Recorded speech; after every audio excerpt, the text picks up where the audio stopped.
what it's about today. So there we go. Okay. So, you load it with stuff. You can't find the stuff. It's cluttered. It's disorganized. It might have some fun things in it, like our phone, pictures of our family, gum. It might have life-saving medication in it, like mine, like an EpiPen. It goes everywhere with us. Imagine going a day without your purse. It's our connection to the world. We feel complete, safe, and secure with it. We all own one. We all carry one. It is the one thing that connects us all as women and unites us. You see, ladies, the purse is the connection. The purse is there for us every step of the way. Can we truly say that about women?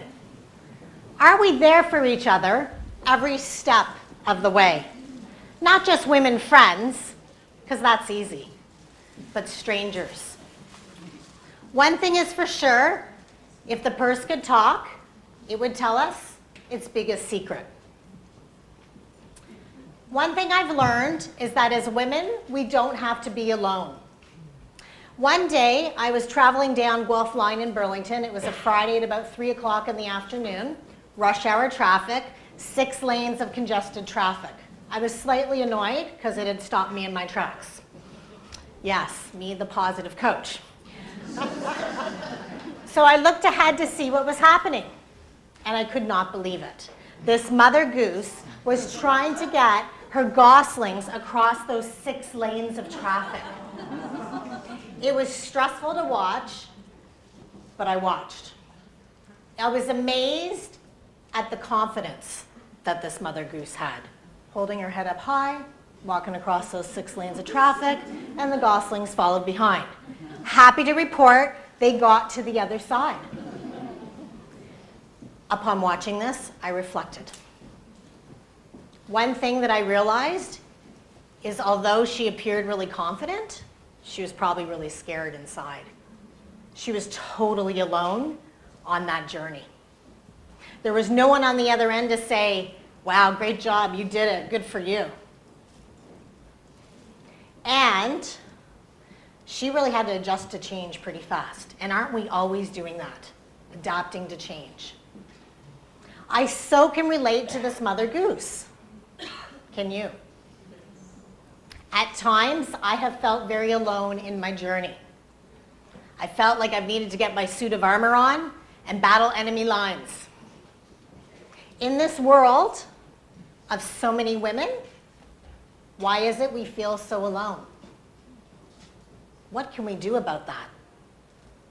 I can tell you what we can do about it. We can support the hell out of each other. That's what we can do.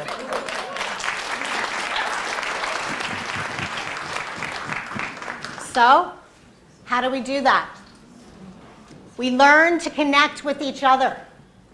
We share our journey. We share our story. We don't compete with each other. We support each other. Today, I would like to share a little bit of my journey with you so that we can find some common ground and some commonalities with each other, and we're able to relate to each other.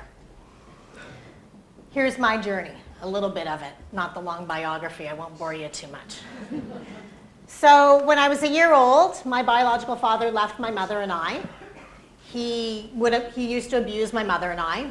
My mother remarried when I was 9 to the man who is my father now. For those 9 years, I witnessed wife assault, and I grew up in an alcoholic home. I'm happy to report, though, that out of challenging times, positive things do come from them. So my father now, who is 80, who was the man that I grew up in that alcoholic home with, quit drinking when I was 20, and I truly adore the ground that he walks on. He is my father. My daughter spent her first 2 years of life in hospital. She's had multiple tests, x-rays, surgeries. At 15 days old, she had open heart surgery to repair her heart. After coming out of surgery, they couldn't close her chest because she was too swollen. So they put this sign on her chest that said chest open, and my husband and I asked if we could peek inside. So we were able to see her heart beating in her chest. Talk about carpe diem.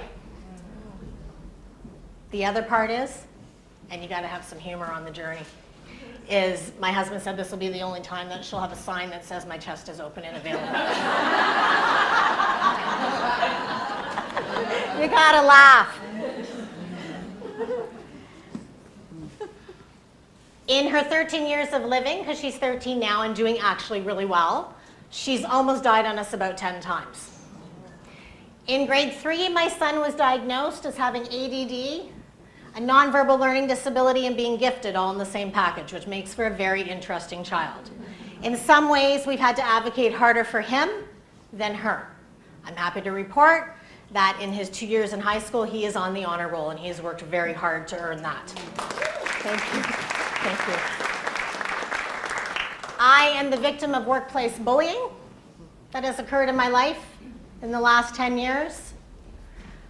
On my journey, and this isn't one of my finer mummy moments, I have come this close to probably abusing my daughter.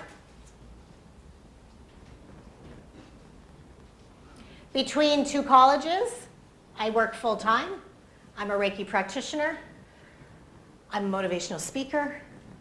And I've been running a registered Canadian charity for the last 7 years. I am woman, hear me roar? No. I am woman, hear me collapse.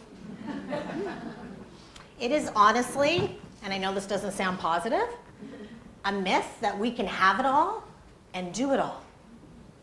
However, with the support of women in our life, not even women friends, but strangers, women here, we can get a lot done, right? So let's take the one thing that connects us all, the purse, right? And unite. The purse has power. The purse is about our giving power as women. How do we give back? In my life, I have been completely blessed with many women, friends and strangers, who have given back to me, and I would like to share some of those moments with you. So in the early days with my daughter, we were busy, busy, busy. People would drop off food, meatballs, pierogies, cabbage rolls, soup, because people always wanted to do something. Banana bread. I know at any given point in time I must have had 15 loaves of banana bread in my freezer.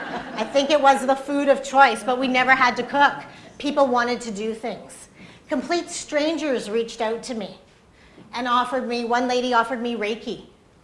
And I had free Reiki for 2 years. Free haircuts from a stranger for 2 years. But do you know what I did? I allowed and I accepted that kindness as well. That's part of it, which sometimes can be hard for us, right?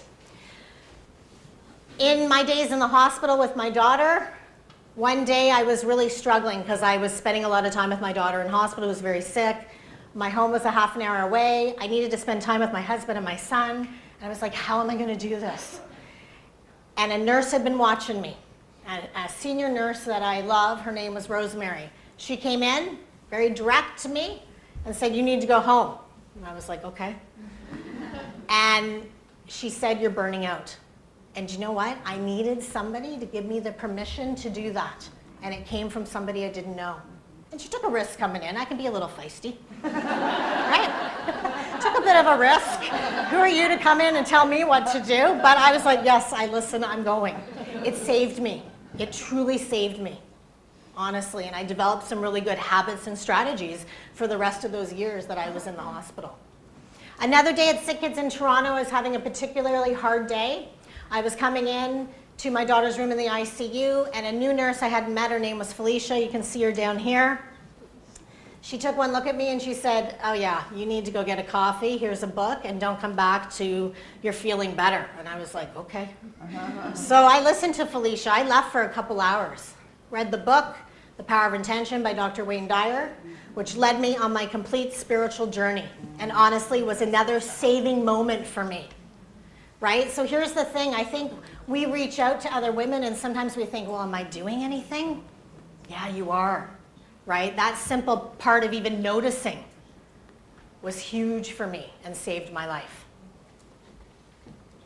We were granted a trip with Children's Wish down to Florida because we can't travel with my daughter because we don't get insurance.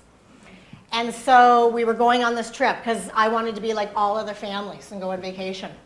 We took a nurse with us, my husband, myself, my daughter, and my son. 15 pieces of luggage, 7 were medical carry-ons with syringes and all kinds of things that we were going to have a good time getting through customs with. On top of it, 2 suction machines because at the time she had a trach, an oxygen tank, and a feeding pump. We got to Toronto International Airport. We had our t-shirts on because I wanted to brag about this trip. I was excited. We got there. I was exhausted. I was like, what have we done? The kids started fighting, of course, biting each other. You know, just because she has special needs doesn't mean she doesn't fight with her brother. And I was like, I'm done. Like, I'm just in the airport. I've just stepped in. I'm not even in Florida. What the heck? Oh. So I remember just thinking, oh, can we just go home? Then I make eye contact with a random stranger, a woman. She starts walking towards me. She's like, do you need help? And I'm like, oh yeah, in more ways than you know. And she says, follow me. And I didn't care she was taking me to a dumpster. I was following that woman, following her. So I followed her. We all followed her, single file. She took us to the front of the line at the airport. I butted in front of everybody. I didn't care. We got on that airplane. We loaded our stuff first. And wow, I don't even think she knows. I wish I could find her again and say, you saved the day and really the vacation, right? Random stranger reaching out. We decided to hire a nanny. This is Violetta up in the top when it was time for me to return to work, because I needed to go back to work so we didn't lose our home and, you know, become financially in debt like so many families I had seen in this scenario. And so I had one phone interview with Violetta from Hong Kong, never knowing her. Her never having any medical experience. She flew over to live with us for 3 years. I took 7 weeks off of work to train her. Those 3 years, because of her, I had a life. I had date nights with my husband. I had quality time with my children. I built my career. I was able to start an organization that supports families and children with special needs. And I was able to have this life. After 3 years, she left us. And just last year, I reached out to her. She lives in the same city that I'm in. And it was Mother's Day. And I said, oh, Violetta, you know, happy Mother's Day. I don't think I ever told you how much we needed you. And she was like, what are you talking about? And I'm like, she's like, I needed you. And I was like, what's she talking about? But you see, she was underpaid and not valued in the countries that she worked in. And her dream was to come to Canada. So she came to Canada, and she didn't have a relationship with her husband or her son, because that's what these women do. They work, and then they send the money back, and they don't see them.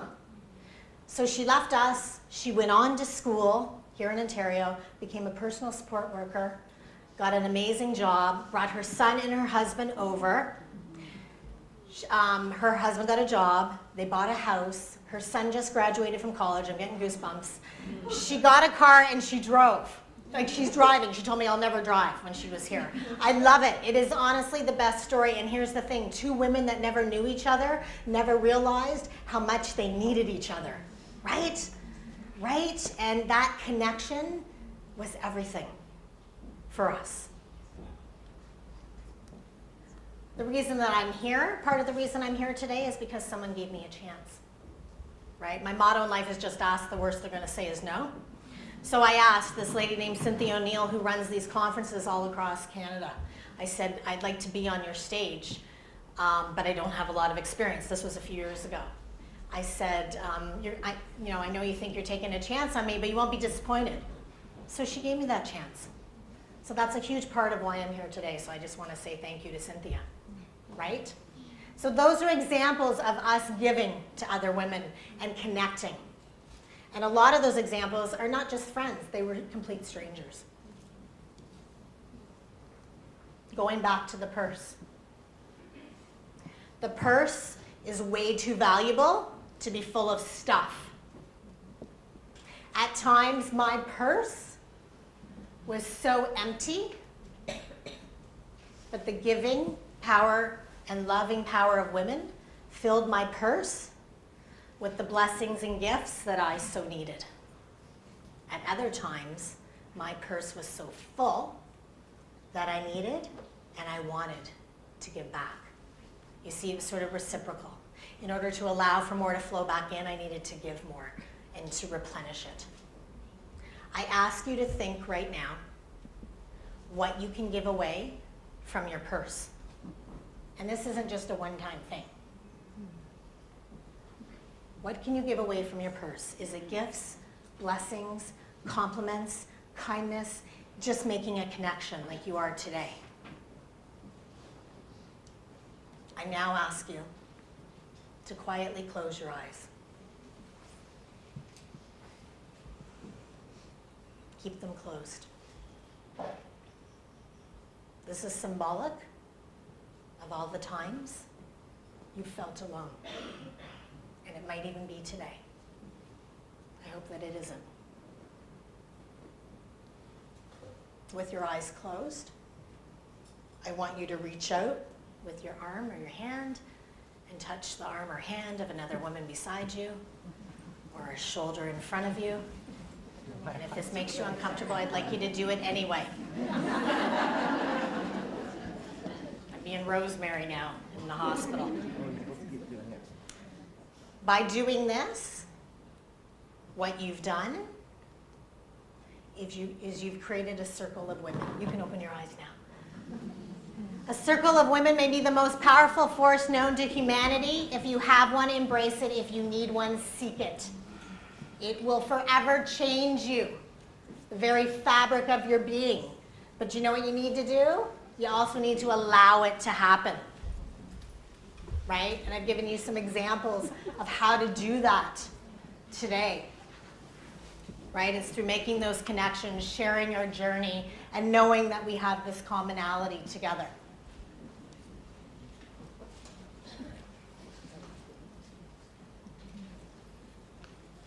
Are we good? Sorry. I know it's a good quote. I love it. I didn't read it all. It's good. So here's the thing. We can be vulnerable together, and we should be. We can cry together. But you know what? We can be pretty darn powerful together as women. Right? We need to take and not forget. We need to not forget to fill our purse with the blessings and gifts that we so need. But we need to always remember to release those blessings and gifts and give back. And that, ladies, is the purse's biggest secret. Thank you.